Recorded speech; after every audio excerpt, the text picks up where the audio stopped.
Gece içimden tökülür sözler, beyin duman, hatireler, kölgeler. Uduzmuş hayatlar, yanmış yürekler. Sesin sessiz ama içimde derin dalgalar. Karanlıkta yavaş yavaş gülürüm, her anın acısı, her hatirenin izi. Hansı yollarla geçsem elə bilirəm, sen çıkacaksan karşıma. Sen yoksan ama seni içimde hissedirim. İçimde kalan bitmeyen bir melodiya kimi. Bu hislerle yaşamağa mecburam ben. Ulduzlar da benimle danışır.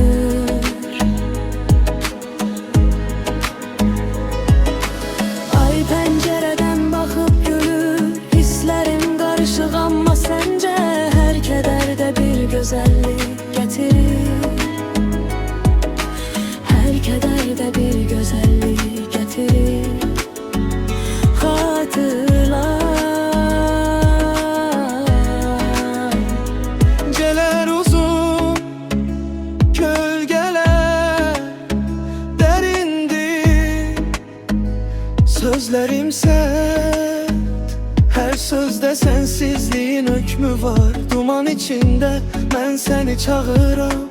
Duygularıma ömrümü mehkum olmuşam. Sözlerim sert, bakışlarım karanlık.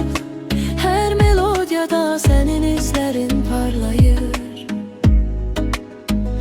Duman içinde ama arkada bir güzellik getirir.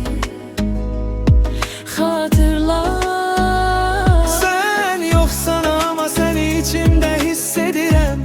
İçimde kalan bitmeyen bir melodiya kimi.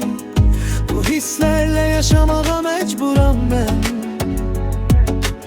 Ulduzlar da benimle danışır.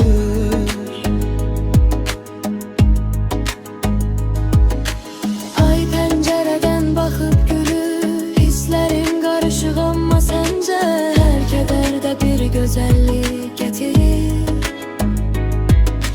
Her kederde bir güzellik